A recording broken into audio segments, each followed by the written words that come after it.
welcome to Week in Review. This is a video in which we folks at the Dice Tower take you back through all the reviews we did last week, give you quick summaries of them, quick reviews of them, and if you want to see the full thing, just click the link in the description. Are you ready? Z, take it away.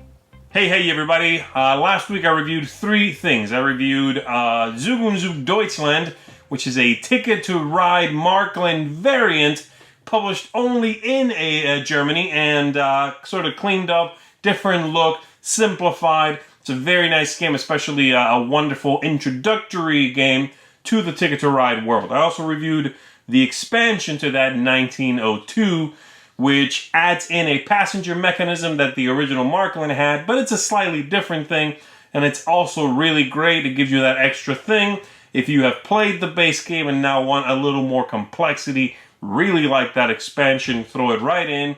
And then I lastly reviewed Black Orchestra, which is a cooperative game about putting together a plot to assassinate Hitler.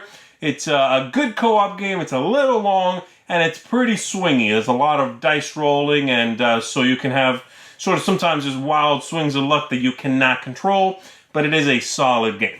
And that's it for me. I will see y'all next time. Hey folks, welcome back to another Week in Review. I did three videos this week. One was for a review for Planet Defenders, a resource management set collection game from Emperor S4 Technology, same company that brought us Hanamakoji before Quick Simple Fun Games picked it up for US distribution. But Planet Defenders is a really neat, light Euro game that takes only about 45-60 minutes to play. I enjoyed it, not as much as other people did, but I did like it. Go check out that review for my final thoughts there.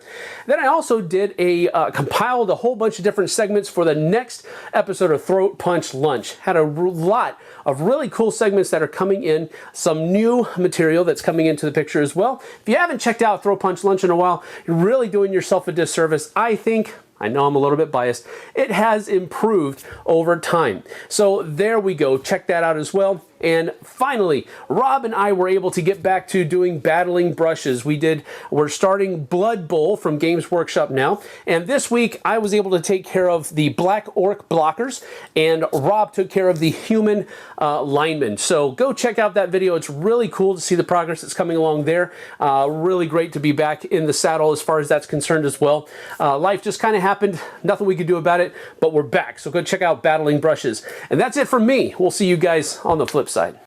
Hi, this is Santi, and this week I took a look at Eco, a really neat and good abstract game with a little bit of a tiny theme, which makes the game a little bit more entertaining and not this kind of dense abstract. It's a game I quite enjoy a lot, and that's the reason I gave it an 8 and a seal of approval. So if you want to see more about Eco, you might want to check out my review. Hope to see you soon again. Thanks for watching and thanks for the support.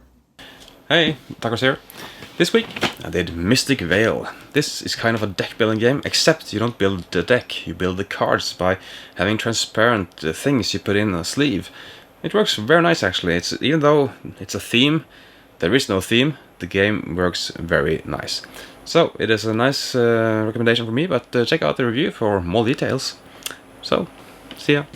And for me, first we'll start with the Outlander dice game. Now maybe this will mean something to people who like the Outlander TV show, but for me this was a complicated, yet at the same time extremely lucky version of Yahtzee. Roll some dice, see if you get the right faces. Yay, these two people got married maybe? Not sure, not a great game.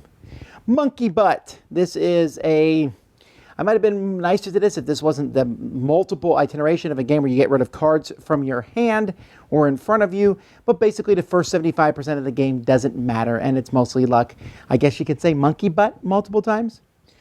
Then we have Lady Richmond. This is a game from Habbo about an auction, and it almost was good, but it's really too hard to figure out, should I bid on stuff, should I not bid on stuff, I don't know what to do next.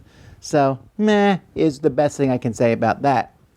Barnyard Roundup is a very simple game. Here's 3 chickens. Are they chickens or not chickens? And then you guess if I'm correct or not. That's pretty much the whole game. Giving people cards, telling them what it is. Mostly, I think, best for kids. I found kids enjoyed it a lot. Barnyard Roundup. Walk on Fire. This is a game where you're flipping over cards with a spatula card. So you're flipping cards over onto the table, And so the scoring was a little bit too complicated, I think, for what the game is, but still silly fun, walk on fire. Masks. There's another one that, again, might have got a higher score. Just was, when you look at it, a little too, what's going on.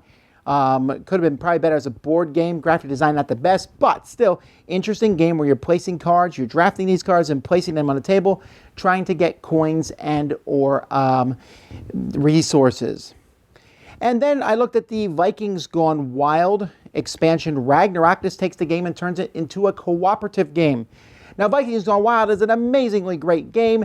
This cooperative game, not as good actually as the regular game. It's okay, it's fine. It takes away some of the things I really like about Vikings Gone Wild, some of the cooler cards you can't get, and makes you fight a fairly straightforward co-op game.